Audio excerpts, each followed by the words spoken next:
Tonight, it was a case that couldn't be cracked for 3 long years.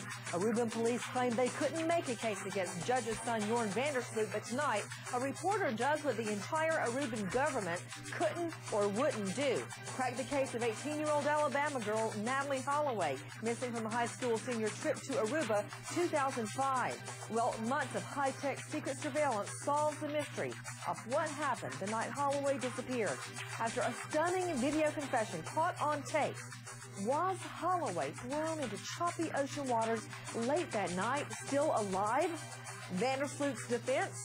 He was high on pot when he confessed to his buddy. As we go to air tonight, the deadline for Vandersloot's defense to stop his rearrest. And tonight, Natalie Holloway's aunt, Linda Allison, with us live, taking your calls. Jorn Vandersloot could be rearrested in the death of Natalie Holloway.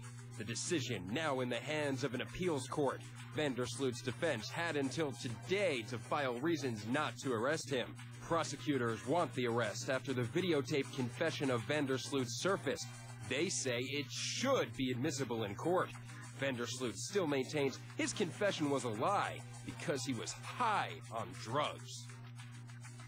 Good evening. I'm Nancy Grace. I want to thank you for being with us. After a secretly taped confession, the deadline for the defense to stop the arrest of prime suspect, Judge's son, Jorn Vandersloot. The clock is ticking, and when it strikes zero, Jorn Vandersloot could be rearrested. The deadline for Vandersloot's defense team to explain why he shouldn't be arrested now passed. It's up to a 3-judge appeals court to decide if Vandersloot should be arrested for a 3rd time. The judge's decision could come at any moment. The significance of this videotape is the reopening of the investigation, but also the fact that they've gotten to serve 2 additional search warrants as well, where they're looking at now his hard drive and his computer. If Vandersloot will be rearrested, it will be because of some of this physical evidence that they've gotten because this videotape finally came out. The deadline has just come as we go to air for Vandersloot's defense to explain why he should not be rearrested. The defense has been given every opportunity. Many say the rules have been bent for Jorn Vandersloot there in Aruba. Let's go straight out to Catherine Skip, Newsweek reporter. What was the defense expected to do to stop the rearrest of prime suspect Jorn Vandersloot? Well, I was in contact with one of his attorneys just before the show, and they're playing it very close to the vest. They said they filed, and they're waiting like everybody else to hear the decision. Well, what I don't understand with us tonight, Catherine Skip, Newsweek reporter, is, you know, in America, in our justice system, it's very rare that documents such as motions for arrest, arrest warrants, search warrants, very rarely are they kept secret.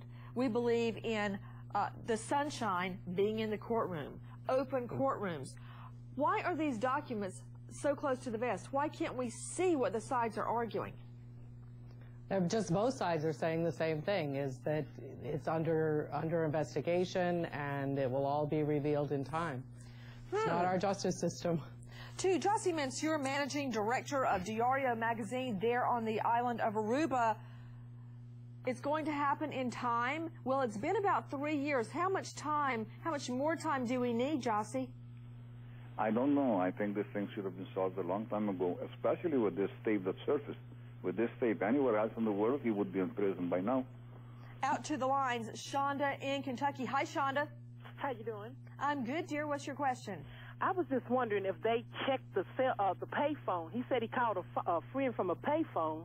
If they checked to see what call was made out during that particular time. Shonda, you are absolutely correct. According to Jorn Vandersloot, one of his theories, he called for help there at a payphone. No, not help for Natalie. No. Help for him to hide the body. Now, according to his U.S. defense attorney, the Coast Guard checked the payphone and determined such a call was never made, Shonda. I don't know what jurisdiction the Coast Guard would have to check a payphone. What about it, Catherine Skip? What do we know about that payphone and why the Coast Guard would have checked it, or was that totally fabricated by the defense lawyer? I won't go so far as to say that, but according to the prosecutors, they're still investigating that part of whether the phone was used, where the calls were made to. He also said that that phone only made calls to the U.S. And again, the prosecutor's very tight-lipped about that, but he said they're still looking at that. Out to a special guest joining us tonight. With us is Linda Allison. This is Natalie's aunt. Thank you for being with us, Linda. Thank you very much. What do you make of the so-called phone call made from the payphone? Well, I would have to think, considering the Marriott has several different towers there, that there's probably other local phones there that would be available, not just this one phone that they're saying is for international calling. And I am just really shocked to hear that the Coast Guard would be the one checking those phone records and not the Aruban authorities. To Jossie Mansour with Diario Magazine there on the island of Aruba. Jossie, what can you tell us? Why would the Coast Guard be checking that payphone? I don't think they checked that phone. From the information that we have locally, no one has checked that phone so far. That phone can only be used with credit cards. The big question is, did Joran have a credit card with him that night? The big question is what? Did Joran have a credit card with him that night in order to be able to make a phone call from that specific phone? You know, but it seems to me, didn't he have a cell phone, Jossie? He should have had a cell phone with him, yes. So why go to a payphone and make a surreptitious payphone phone call? It doesn't make sense. Shonda in Kentucky is absolutely correct. To Roxanne in Florida. Hi, Roxanne. Hi. What's your question, dear? You rock, Nancy. But, okay, my question is, and it kind of pertains to the phone, the phone call thing. He said that he called someone and, he met him there, and then he took Natalie's body and dumped it. Well, what makes you think that maybe he did it himself? Because, there were boats accessible out there. If they showed that location, if that was the location they showed, there were boats out there. Well, why couldn't he have done it? You know what? It's an angle not many people have thought of, Roxanne. Let's explore it. Out to Holly Hughes, prosecutor in Atlanta. What about him disposing of the body himself? Does the timeline really fit? Because we know that he went home and I believe logged on or tightened up his alibi within an hour or so. He was already at another location. That's exactly right, Nancy. He did, in fact, go home, log on to his computer right away. And quite frankly, there's a lot of speculation that his father advised him to do so. This isn't a young man who wants to get his hands dirty. Once he realized he had an emergency situation on his hands, he didn't want to deal with it, so he called somebody else to do the dirty work. What he did, in fact, was extricate himself from that situation. And this is exactly what we're hearing when the FBI profiled him. They said he was a sociopath. He has no sympathy, no empathy, and he thinks he's above it all, Nancy, so he just called somebody else to get him out of trouble.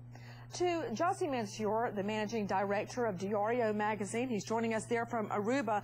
Jossie, let's look at the timeline. When can we finally pinpoint that Joran Vandersloot was somewhere other than with Natalie? Well, that's very hard for us to determine. That the prosecution should have all of those on file, or the investigative team here in Aruba. We have no knowledge of that. What do we know, Linda Allison? It's my understanding that he, for some reason, took his shoes off and hid them, walked home, and started building his alibi for that very night by logging online.